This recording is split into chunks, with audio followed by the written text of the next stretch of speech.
l'idée, c'est qu'on va faire un gain final. Je vous avais expliqué ça, hein. C'est que, en gros, au début, on fait un gain. On essaye de respecter ce gain quand on mixe. Donc, on travaille à volume constant. Je vous l'avais dit au début aussi, il y a des trous, hein, c'est un donut, toutes ces règles, il y a des trous dans les règles. Bon.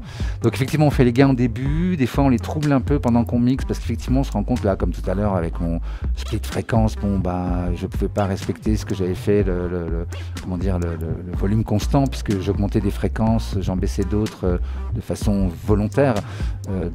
Non, là ça marchait plus. Mais voilà, on essaye de respecter cette règle, et en tout cas ça va bouger, ça va, et vous allez voir que le placement stéréo, hein, on l'a vu un peu avec le mono, mais quand vous mettez une piste à droite, à gauche, ça change aussi le volume.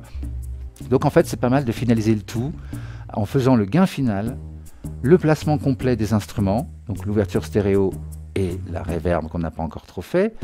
Il y a juste un son comme ça que j'avais envoyé dans la reverb. Je vous recommande vraiment de ne pas trop affiner le placement des sons pendant que vous vous occupez de leur dynamique et de la coloration, surtout si vous en avez beaucoup. Là, je me suis permis de le faire, j'ai 5 pistes. Si vous en avez 30, 25, 15, ne faites pas forcément ça au moment où vous mixez. Occupez-vous de la dynamique, de la coloration et vite fait le gain comme ça pour que ça reste cohérent. Et en fait, à la fin, vous ferez le gain final en ayant une vision globale du morceau et en essayant de répartir tous les instruments dans la totalité de la stéréo. Donc c'est pareil pour le placement. Si vous le faites trop vite, vous risquez peut-être d'oublier un endroit. Vous allez tout mettre là, là, là, et puis très loin et rien entre les deux. C'est un peu dommage, hein, parce que très loin ça peut poser des problèmes. Donc autant utiliser vraiment tout l'espace qu'on a. Pareil pour la reverb. Ça sert à rien de mettre un instrument très près. Ça sert à rien. Il y a des trous dans les règles, hein, on fait ce qu'on veut aussi, mais disons que c'est plus cohérent si on place un peu tous les instruments les uns derrière les autres. Je vous avais montré l'orchestre. Bon, bah, dans l'orchestre, il n'y a pas un trou tout d'un coup entre un instrumentiste et un autre. Pouf, il n'y a personne. Non, bah non, en fait, on essaye de les placer les uns assez proches des autres pour qu'on ait une impression d'ensemble. Vous voyez l'idée de cohérence, quoi. Donc c'est plus facile d'avoir cette cohérence, cette impression d'ensemble si on fait le placement à la toute fin, quand tout est bien compressé, coloré, etc. D'accord ? Vous vous souvenez, il faudra mettre au milieu et sur les côtés, puis très très loin de nous grâce à la reverb. Et puis, je l'ai un peu fait là, un milieu sur les côtés, donc il nous manque la reverb. Très bien, oui, c'est ce que j'ai noté dans. Je dépasse mes notes, c'est bien. Vaut mieux que j'improvise, c'est plus sympa que de lire des notes. D'accord, donc vous placez vos sons une fois qu'ils sont tous mixés. En plus, cette étape donc, de placement agit sur le volume des pistes. D'accord, ce que je vous disais, quand on place d'un côté, le volume baisse, etc.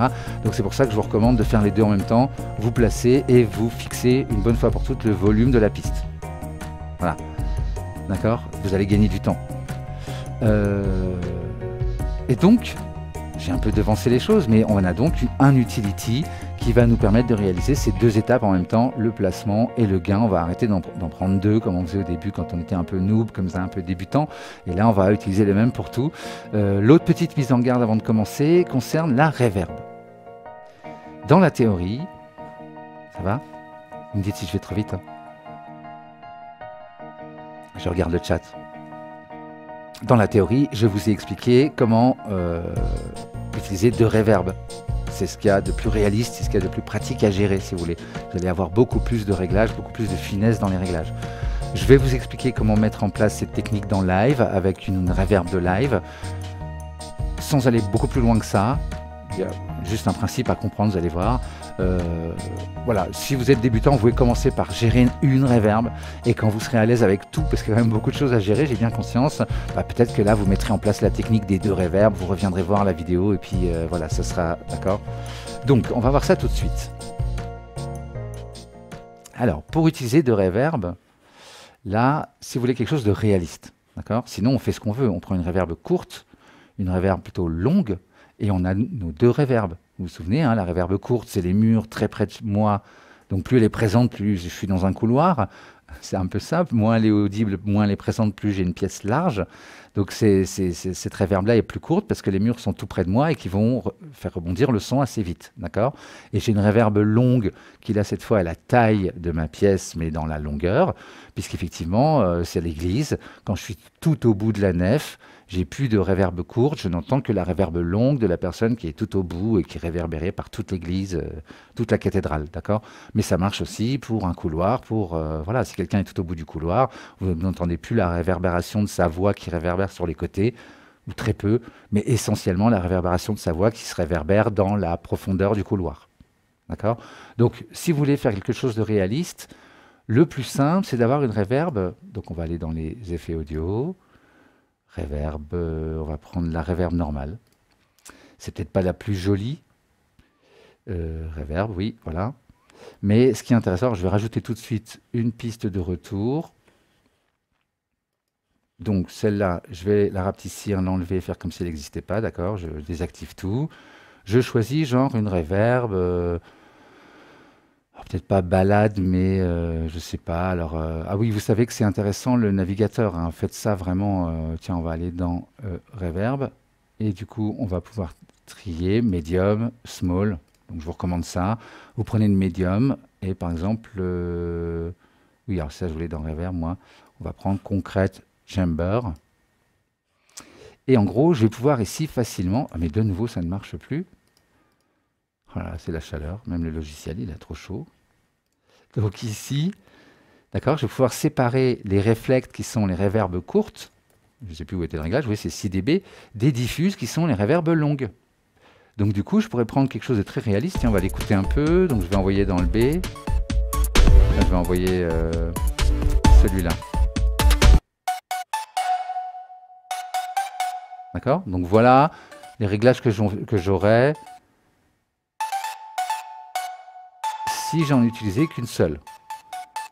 Mais ce qui est intéressant, c'est que je pourrais garder ici les diffuses et à côté, je la duplique sur ma piste de retour. Hein. Bien sûr, c'est comme si j'avais rien ici, on est d'accord. Hein. Je vais la mettre en premier pour que la piste prenne son nom. Voilà, j'ai 2 fois Concrete Chamber ici.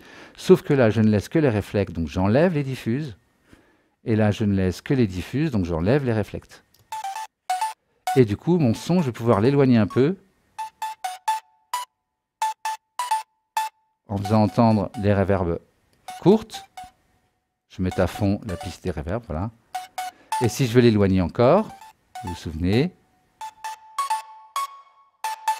j'ouvre ça, je peux continuer à ouvrir ça. Et si vraiment je mets à fond ce paramètre, celui-là, je peux carrément le couper. Et pour rendre un effet plus réaliste, mon son, il faudra que je l'équalise. J'ai enlevé ici Reverb, j'aurais pu prendre EQ en enlevant les aigus.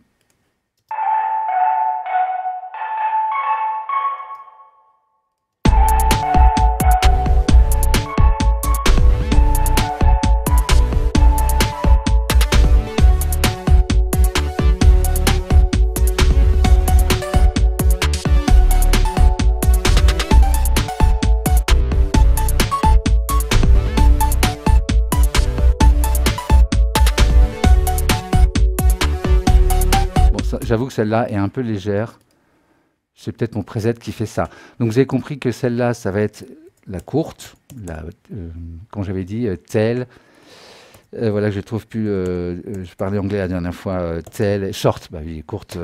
Telle, la queue de reverb et la reverb courte. On a les réverbérations courtes. C'est comme ça qu'on dit. Donc effectivement, là, l'idée, si je devais en prendre 2 et cette fois créer une ambiance que moi je décide. Alors vous vous souvenez, alors celle-là c'était la longue il me semble, je dis pas de bêtises, la Filtered Dub Tech là. Non pas Tub, non pas du tout. N'importe quoi. Et donc voilà, j'ai envoyé ça dedans. Oui c'est ça, c'est une reverb très longue. Et donc la courte, je pourrais aller chercher par exemple l'hybride reverb que j'aime beaucoup, que je vous recommande. Il me semble que c'est pas Max for Live, hein, que c'est par défaut. J'ai tellement l'habitude qui est vraiment très très belle. Tiens, on va prendre quelque chose de court, on a dit. Donc, tac tac, small.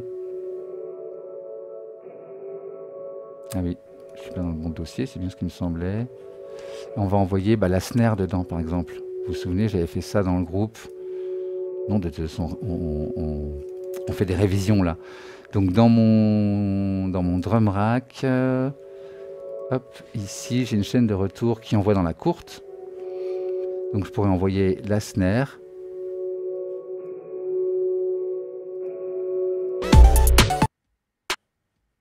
Voilà. Et du coup essayer. Ouais, ça peut être intéressant ça par exemple. Donc celle-là est vraiment pas mal parce qu'elle mélange deux reverbs, d'accord? Vous avez un blend ici, donc il y a une reverb à convolution et en même temps une reverb, comment dire, algorithmique. Et du coup, vous pouvez entendre que l'une ou l'autre.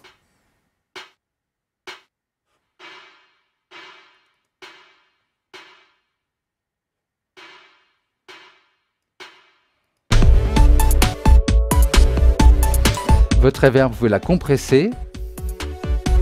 En fait, la reverb, on pourrait faire exactement ce qu'on a fait sur les pistes. Hein. Oui, alors j'ai placé vite fait. Attendez, celui-là, je vais le mettre là.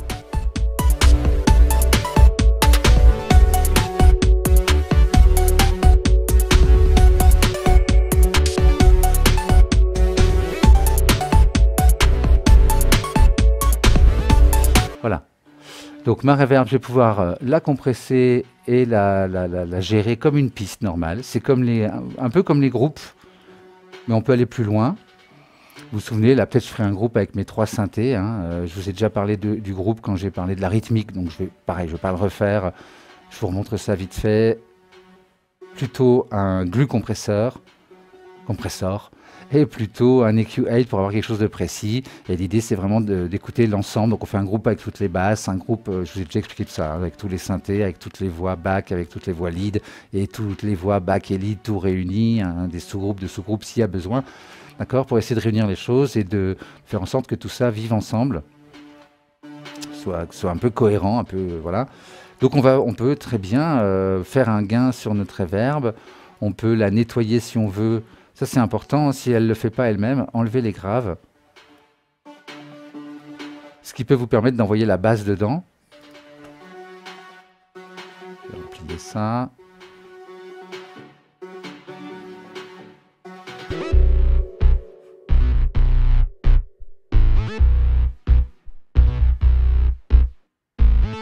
Ça, c'est intéressant. Too much. Mais la reverb courte, ça peut être intéressant. Mais alors dans ce cas-là, vraiment, faites super gaffe qu'il n'y ait pas de grave qui aille dedans. On a un EQ ici, hein, au besoin. Vous savez que vous voyez que c'est bien réglé. Mais par sécurité, moi je mets quand même, oui, quand même. On peut le dire 3 fois si on veut. Un EQ pour être sûr qu'ici,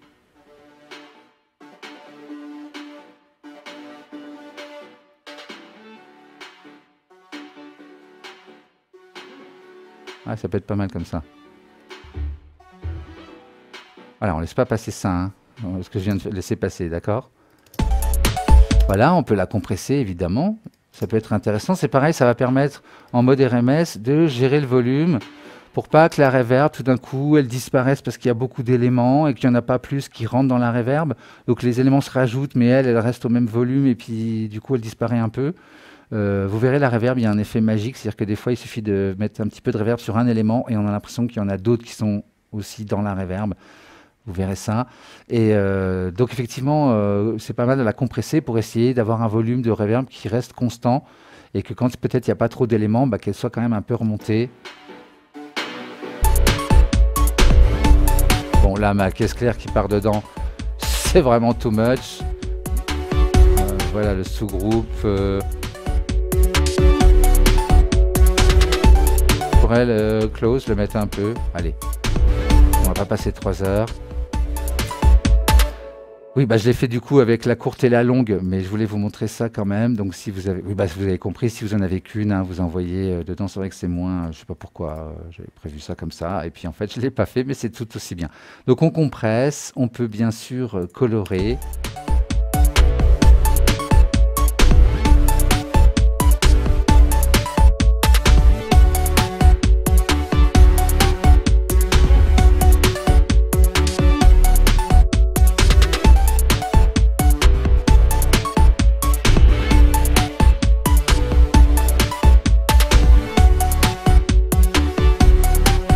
Je pourrais mettre en plateau, ça pourrait être intéressant. J'aurais dû prendre l'autre du coup, mais bon, c'est comme ça.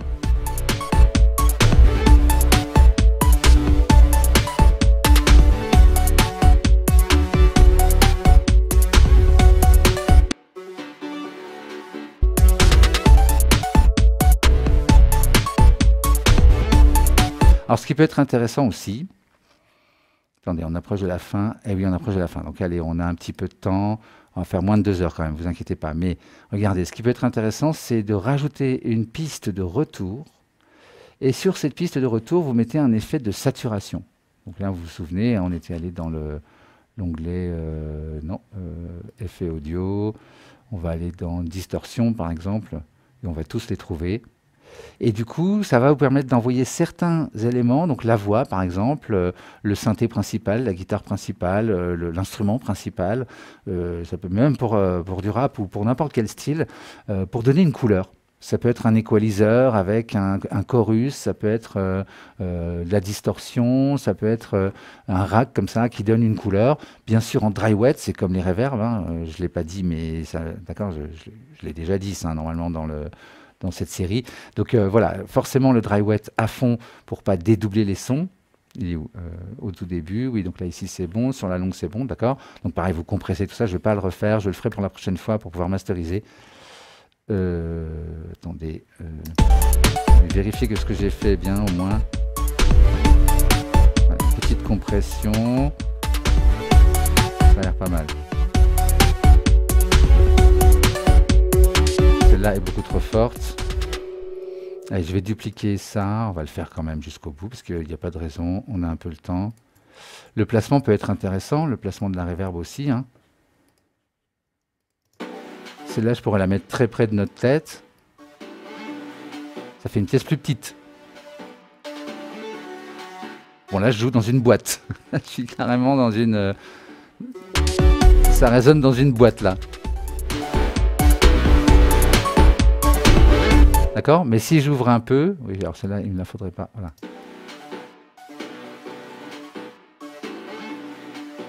Ça rapproche l'espace, en fait, hein.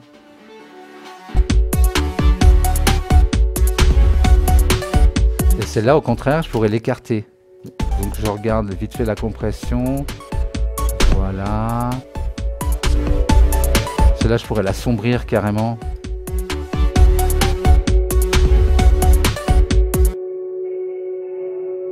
Alors pareil, il faudrait couper en vrai.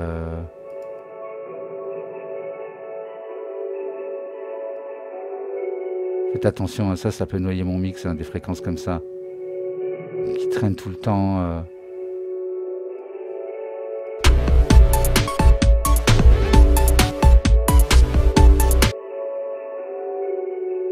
Donc là, j'écarte encore plus. Je suis dans une espèce de couloir là finalement. Voilà, et c'est là où ça vaut le coup de faire le gain final. Effectivement, il y avait encore cette étape. C'est qu'en fait, moi, j'aurais tendance à tout éteindre. Allez, on va masquer ça pour voir bien tout. On coupe tout et vous faites votre dernier gain final. Même ça, hein. Ah oui, bah, j'ai mis ça, voilà. Donc ça, a priori, j'ai pas trop le choix, hein. Ça tape déjà à -6. Ici, ça va à -6. Ah, j'ai un petit souci, là. Ah, ça me permet de voir qu'il y a un souci. Ah mais oui, j'ai fait un mauvais réglage là. Ah voilà, ça monte un peu trop.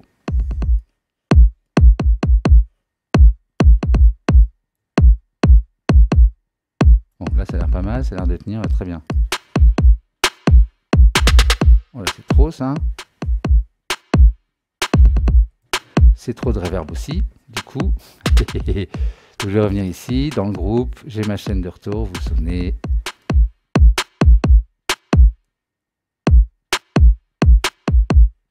Ouais, ça suffit largement. Je l'ai là aussi, ceci dit. Hein. Ah, ça peut être sympa sur les hi-hats. J'ai pas refait leur gain, mais...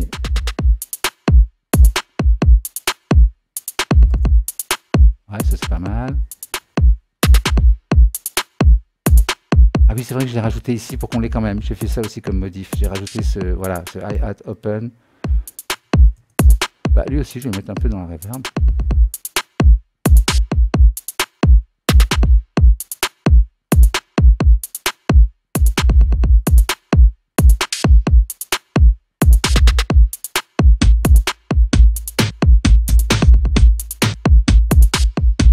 c'est lui aussi qui envoie beaucoup de trop.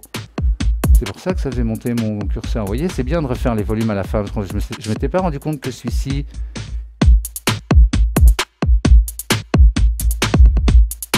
Ouais, c'est un peu mieux comme ça.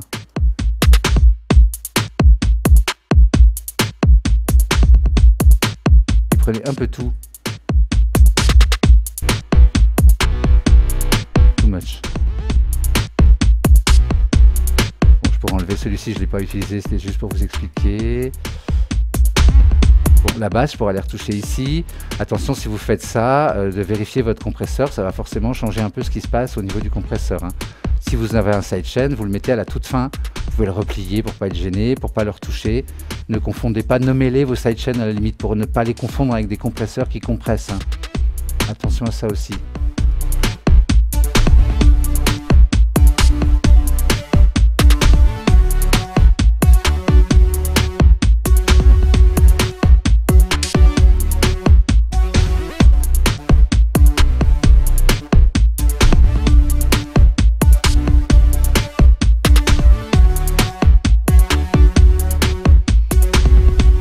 Faire l'erreur de vous dire de ne pas faire.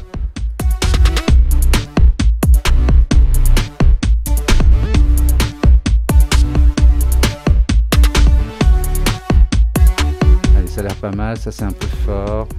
Je vous dis au casque, j'ai beaucoup de mal, donc je le fais un peu vite. Je devrais faire le placement aussi, vérifier, mais là j'ai que 4 pistes, donc je peux me permettre de garder le placement que j'ai fait, mais pensez-y, hein, c'est à ce moment-là peut-être que vous allez vous dire, toutes ces pistes-là, je les mets plutôt à tel écartement, puis les autres plus larges, ou alors je fais 30 de 10 en 10, 30, 40, 50 pour tac, tac, écarter les pistes de plus en plus. Ça marche très bien aussi cette technique. Donc vérifiez ça à ce moment-là, quand vous faites tous les gains.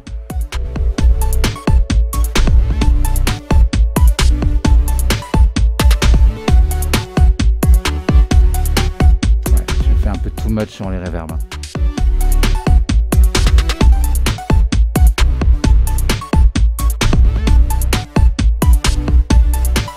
Allez, on dit que c'est pas mal.